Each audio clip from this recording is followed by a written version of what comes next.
Segunda-feira, dia 4 de agosto de 2025. Sejam todos muito bem-vindos, meus amigos, a mais um vídeo do canal Terra Brasilis News. Olha só, hoje eu estava aqui desesperado para descobrir como fazer esse vídeo. Porque é tanta informação que se vê por aí que a gente não sabe por onde começar. Estava maluco tentando elaborar um vídeo que não fosse tão longo para não enjoá-los, né? E ao mesmo tempo que não ficasse tão curto que não pudesse dizer nada. Então fiz um resumo de tudo que está acontecendo e olha, não é pouca coisa. Só que antes, eu quero comemorar com vocês. Vamos nos divertir um pouquinho com a desgraça alheia. E olha que pecado que eu estou cometendo a Deus, hein? Minha mãe do céu. Mas também dizem que aqui se faz é que se paga. E a dona Daniela Lima foi fazer companhia para a dona Eliane Cantanhede. Eu acho que no final da semana que terminou, a Daniela Lima pensou, nossa, acho que a Eliane deve ter aprontado alguma coisa, porque foi demitida sumariamente. Mal sabia a dita cuja, que hoje logo cedo ao chegar na Globo, né, levou aquele tradicional pé no traseiro e foi fazer fila, porque me parece que vem mais gente por aí. Porque não foi só Eliane Cantanhede, não foi só a Daniela Lima, foi também o tal do Mauro Paulino, e dizem que Natuza Neri está na fila. A pergunta: será que aquela conversinha que sempre procuram dizer que é fake news, mas que quando a fumaça aparece é porque tem fogo, né? De que a tal lei Magnitsky está cheirando a rede Plim Plim, será que isso tem alguma veracidade? Porque coincidências nesse nível não costumam acontecer. Dizer que a empresa está passando por uma reestruturação e de cara mete duas jornaleiras, né, famosas da empresa para a rua, isso me cheira medo, me cheira preocupação de que a empresa realmente está no radar americano e não quer passar pelo vexame de ver seus proprietários também sem vistos e sem direitos de praticar qualquer tipo de transação comercial. Eu acho que é por aí. Mas o tempo vai dizer, o tempo vai mostrar por quê. E por que o castigo veio a cavalo? Porque o que esse pessoal fez contra Jair Messias Bolsonaro nesses últimos 6 anos é uma coisa suja demais, né? Foi uma sujeira sem tamanho, uma crueldade que não se faz a ninguém. Acabaram de uma certa maneira com a vida de Jair Messias Bolsonaro. Ajudaram a esconder quem pagou para que aquele lobo solitário fizesse o que fez lá em Juiz de Fora contra o nosso presidente. A Plim Plim escondeu, ela sabe quem foi, né? Ajudou a apaziguar e deixar como fato determinante que o camarada era um maluco, um lobo solitário maluco. Perseguiram com rachadinhas de Flávio Bolsonaro, dizendo que o pai estava encobrindo. Perseguiram dizendo que o presidente falava palavrão, que não tinha modos, que era ofensivo, que era perseguidor, que não gostava de mulher e blá blá blá blá blá blá blá. Agora, o castigo está vindo a cavalo. Porque o mito conseguiu ganhar a simpatia do homem mais poderoso do mundo, que está dando o troco por nós. E não é querer desejar mal ao Brasil, é querer limpar o Brasil dessa praga. Porque esses jornalistas é como aqueles gafanhotos que destroem a lavoura. Eles são uma praga e precisam sim serem eliminados da profissão jornalística, que há muito tempo deixou de existir. E para nossa infelicidade, perdemos no último sábado, o grande Guzzo, J.R. Guzzo. Eu particularmente fiquei muito triste, porque sempre procurei ler os artigos de J.R. Guzzo para me inspirar. Sempre me baseei nele. Um jornalista de fato. E infelizmente ele se foi, é a vida, a gente entende, faz parte, mas profissionalmente falando, ficou um buraco sem tamanho. E não é pessoas como Daniela Lima, Eliane Cantanhede, Natuza Neri, Andréa Sadi, né? Não é essa turminha que vai tapar esse buraco em hipótese alguma. Então, pé no traseiro deles, pé no traseiro dessa Rede Globo, né? E fim de conversa. Muito bem. Vamos entrar no assunto que interessa, porque isso é fofoca, né? É fuxico. Mas a gente gosta de fuxico também. Então, essa semana ainda promete muita coisa, minha gente. Está surgindo aí novas informações sobre aquelas denúncias feitas pelo jornalista o Michael Schellenberger, sobre os Twitter Files, vocês se lembram, né? E sobre aqueles 6 gigabytes que o Glenn Greenwald prometeu colocar a público. Vocês se lembram, evidentemente.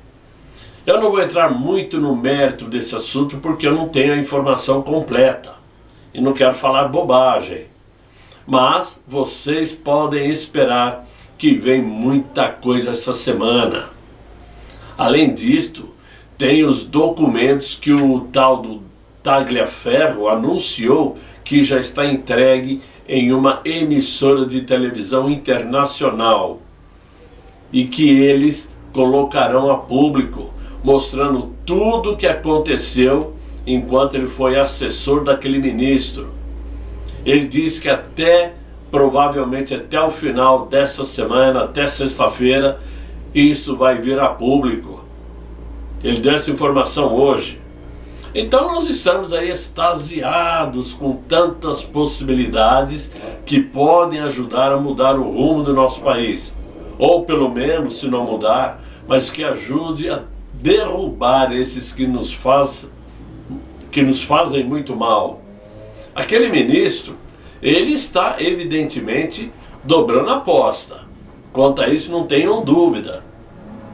Sabe aquele tipo de pessoa que cai atirando para todo lado? É ele. Ele sabe que está caindo, que não vai ter como se segurar em lugar nenhum e está atirando para todo lado. Por isso, foi hoje pela manhã lá em Brasília que um espetáculo inesperado aconteceu. Foi justamente quando o Marco Duval chegou em Brasília, no aeroporto, e foi recebido pela Polícia Federal.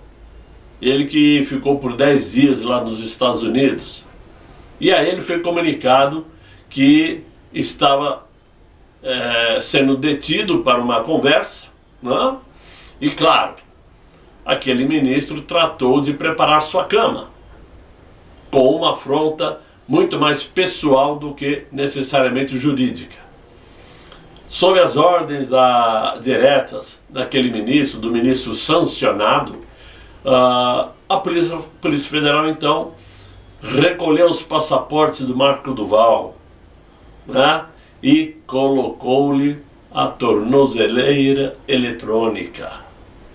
Mais um que ganhou tornozeleira eletrônica, um senador da República, e que, independente de gostarmos ou não gostarmos, pessoas serem simpáticas a ele ou não, ele é um senador da República e não cometeu um crime que justifique tornozeleira, assim como o nosso presidente Jair Bolsonaro, que não cometeu crime algum e também ganhou a tornozeleira, né? Mas esse é um roteiro que já se tornou marca registrada daquele ministro. Uma operação cinematográfica aí espetaculosa, com escolta, flashes e manchetes prontas para o consumo imediato. E claro, com a imprensa consorciada filmando tudo. Segundo a Polícia Federal, que PF, né? Segundo a PF, eles colocam sempre PF, me lembra aí o prato feito, né? Na hora do almoço, mas tudo bem. Mas segundo eles, o Marco Duval desobedeceu o homem, aquele que está sancionado, né? Ironicamente, que ironicamente é hoje um homem sancionado com fama internacional e por abuso de autoridade contra os direitos humanos, mas que mesmo assim é o xerifão absoluto do Supremo, né? E tudo que a Polícia Federal fez foi obedecer às ordens daquele ministro. Muito bem. Então veio a canetada. Dessa vez, uma canetada mais pesada do que nunca. Tornozeleira eletrônica para um senador em pleno exercício de mandato, recolhimento noturno, parece que das 6 da tarde às 8 da manhã, né? Final de semana, recolhimento integral, tudo igualzinho a Jair Bolsonaro, né? E como se ele fosse um criminoso perigoso. Agora é um absurdo. Bloqueio de salário, bloqueio de verbas de gabinete, bloqueio de cartões de crédito, contas, PIX e redes sociais. Confisco de todos os passaportes. Um pacote tão amplo que beira ao confisco político praticamente, né? E uma tortura em vida contra Marcos Duval. Parece uma vingança muito mais pessoal, como eu disse, do que jurídica, do que uma medida judicial equilibrada. É como se o Marcos Duval estivesse recebendo uma sanção da Lei Magnitsky também. O que tem a bronca com o Marcos Duval para bloquear cartões de crédito? Cartão de crédito comete crime? Encerrar conta bancária? Bloquear salário? De quem vai viver Marcos Duval? Quem vai botar comida na boca da sua família? Essa é a pergunta que se faz. Então ele agora vai viver sobre um regime de restrições que o impede de exercer as atividades parlamentares praticamente, né? E de quebra, o exemplo de Marcos Duval vai servir de aviso silencioso aos demais. Essa é a ideia dele. Ou me obedecem, ou terão o mesmo destino. Em outras palavras, aquele ministro quer cair atirando para todos os lados, para levar alguém com ele. Esta é a inversão completa de papéis de um magistrado, principalmente um sancionado por violar direitos humanos no exterior, que decide restringir liberdades no Brasil. E tudo isto sob o manto da legalidade que ele mesmo interpreta.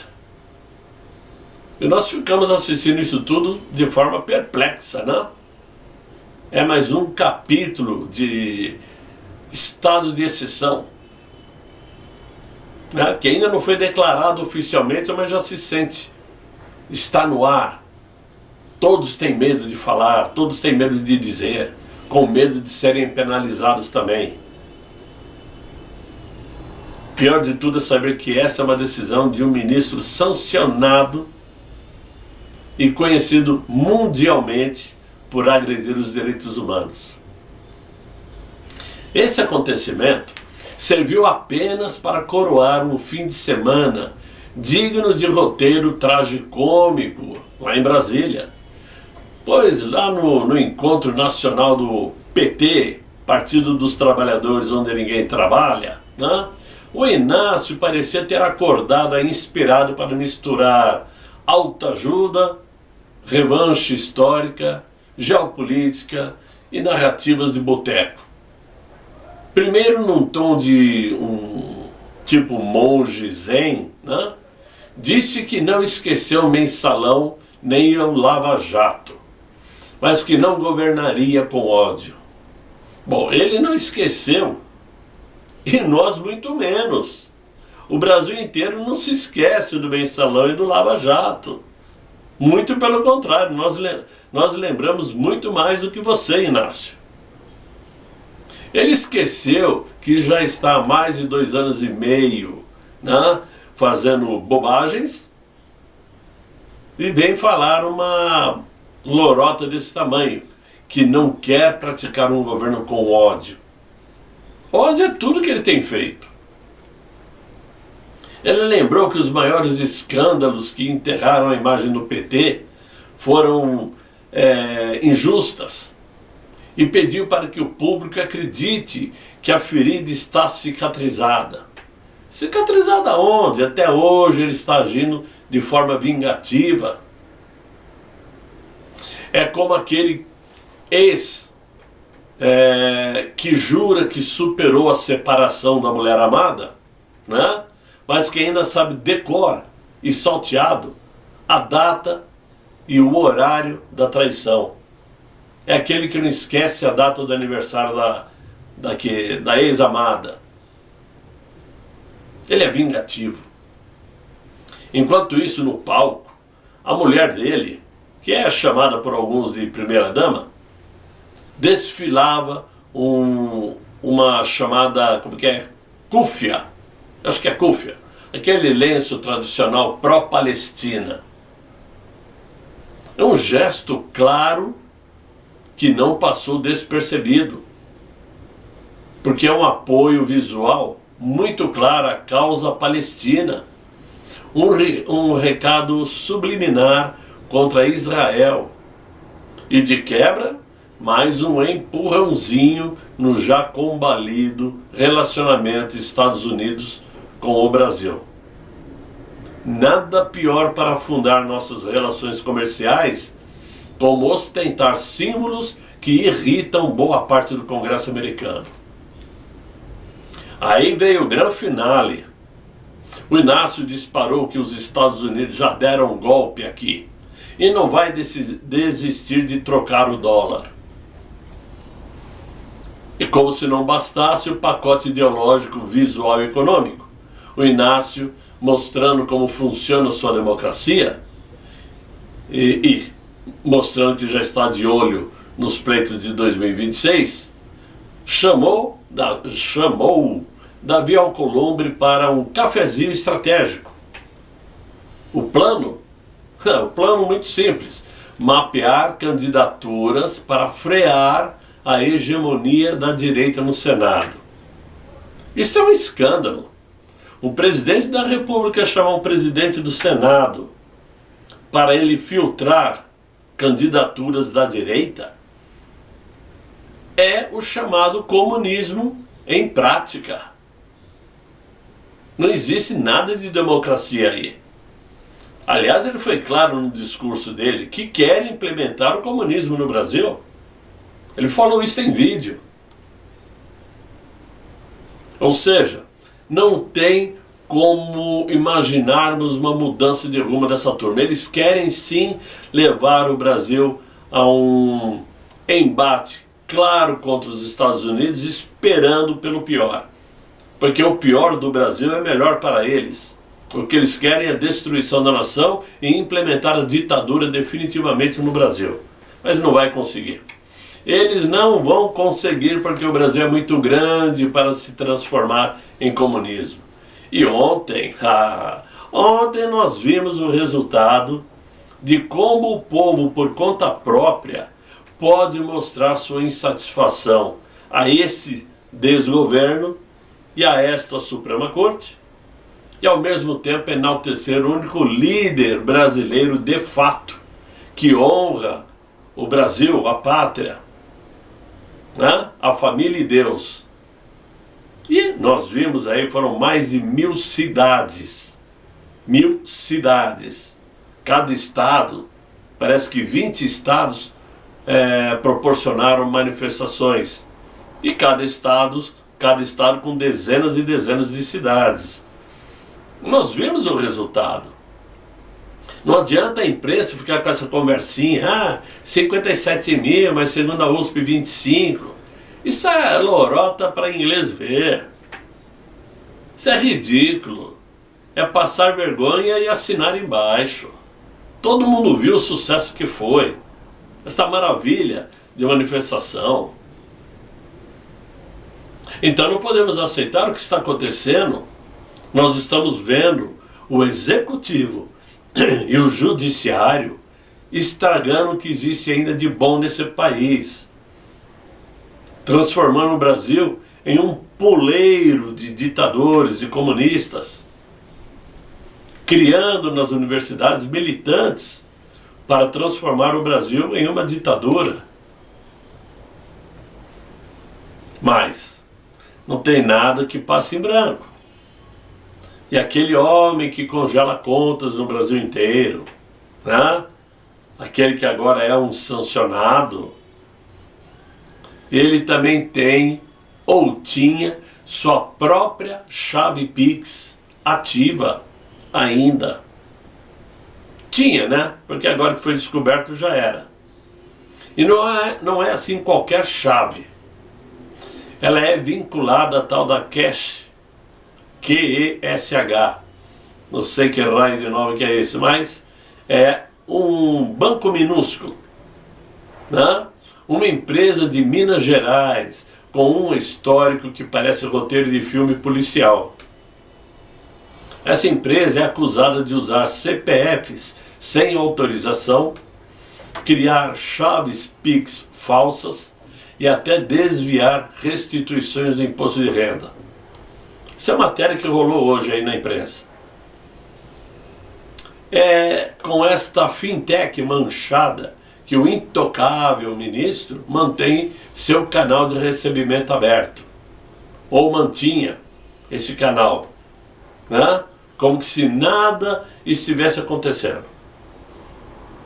E a pergunta que não quer calar: qual é mesmo o dia que os juízes recebem salário? Porque essa data agora está marcada. Os algoritmos americanos estão de olho. Já estão ali, ó, na mira. Ele já foi descoberto. Eles detectaram essa conta. Então, parece que deu errado, né, o ministro? Enquanto os jornalistas são calados, contas de cidadãos comuns são bloqueados e o país assiste a censura escancarada, né? O homem, já sancionado pela Magnitsky, movimenta-se no sistema financeiro nacional sem que ninguém soubesse, sem que ninguém tocasse nele. Só que já era, porque esse banco minúsculo, que já teve mais de 53 mil chaves Pix vazadas e foi notificada pelo Banco Central, ostenta uma ficha que faria qualquer outra fintech ser banida de vez. Mas com aquele ministro sancionado, nada, absolutamente nada acontecia. Mas agora que foi descoberta aí pelo governo dos Estados Unidos, talvez as punições contra a entidade vão acontecer rapidamente. Rapidinho. Essa empresa vai sofrer a lei Magnitsky também. É a própria empresa que começa a aparecer no radar. O mundo observa aí as engrenagens se moverem e talvez em breve o jogo possa mudar. Porque é muita sujeira escondida, é muita lama para ser limpa, e o brasileiro não aguenta mais encobrir tudo isso como que se o tempo apagasse tudo. Não, o tempo realmente apaga tudo, mas o estrago fica.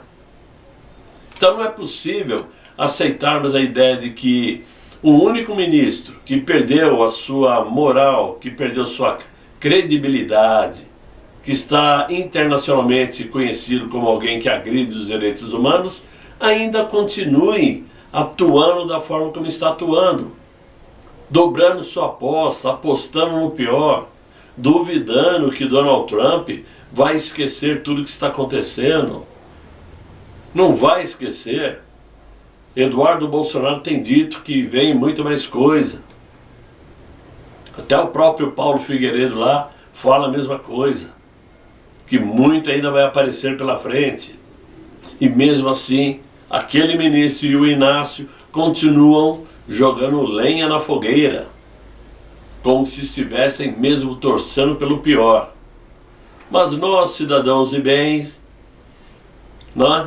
que trabalhamos, pagamos impostos, sustentamos nossas famílias, tentamos andar corretamente nessa vida para deixar bons exemplos. Somos atacados diariamente por essa estrutura de poder que só veio para destruir a nação, provocando baixo crescimento, provocando aumento de inflação no país, apresentando escândalos e mais escândalos intermináveis e sem soluções, colocando para debaixo do tapete o roubo aos aposentados do INSS, né? O atentado hacker no Banco Central que desviou bilhões, tudo vai para baixo. E aí aparece aí a notícia de que o PGR vai denunciar o Rui Costa, o ministro da Casa Civil do Inácio, né? Por conta do caso lá dos respiradores, daquela quadrilha, né? Mas vai denunciar para quê? Só para fazer de conta que está trabalhando, que está atuando? Porque não vai acontecer nada contra ele. Nada vai acontecer. E outra, se denunciar hoje, talvez daqui 5, 6, 10 anos resolvam pensar no que fazer. Como todos os inquéritos que foram recebidos aí contra o Renan Calheiros, que nunca tiveram andamento na Suprema Corte. Mas se fosse da direita, se fosse do PL, já estaria sendo julgado. Então, entramos nesse vai e vem, nessa roda gigante, né, que nunca muda, sobe, desce, sobe, desce, sobe, desce. E, claro, só quem pode resolver isso por nós é sim Donald Trump. Porque aqui dentro do Brasil não temos como solucionar esta bagunça que foi instalada no país. A menos que o povo resolva fazer as manifestações que aconteceram ontem serem seguidas, serem frequentes. Se não todo dia, o que é muito difícil de acontecer, mas que seja todos os finais de semana, procurando cada vez aumentar o número de participantes. Por quê? Lá nos Estados Unidos eles assistiram às manifestações de ontem, e certamente isso vai ajudar a dar novas ideias de como eles poderão agir contra esse sistema que se instalou no Brasil. Ok, meus amigos? É o que eu tinha para vocês. Espero não ter informações mais detalhadas dessas denúncias que estão surgindo, mas é o que eu sei no momento. Espero que vocês tenham gostado desse vídeo. Se gostaram, deixem aí os likes, se inscrevam no canal, chamem seus amigos para me acompanhar e colaborem, quem puder colaborar, com o canal Terra Brasilis News. Por hora, desejo a vocês um excelente final de noite, muito bom descanso e até amanhã, se Deus quiser e Ele há de querer. Fiquem bem, fiquem com Deus. Tchau, tchau.